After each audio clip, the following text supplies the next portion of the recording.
How to use iPhone keyboard shortcuts to send pre-written messages. Step 1. In any text field, press and hold the Switch Keyboard button. Step 2. Tap Keyboard Settings. Step 3. Tap Text Replacement. Step 4. Tap the plus button on the top right. Step 5. In the phrase section, type out the pre-written message you'd like to set.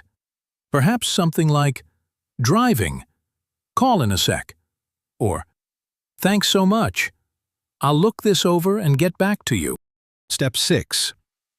In the shortcut section, choose a letter or symbol on the keyboard that you will use to trigger the message. It can be any letter, letters, or symbol you like, as long as you can remember which letter you chose. But do be aware that you may accidentally trigger the message with that letter or symbol, so choose wisely. Step 7. Tap Save. Step 8. Now, you can go to any text field and type in that letter. You will see your pre-written message appear in the text suggestion box below the keyboard. You can either tap it or simply press the space bar.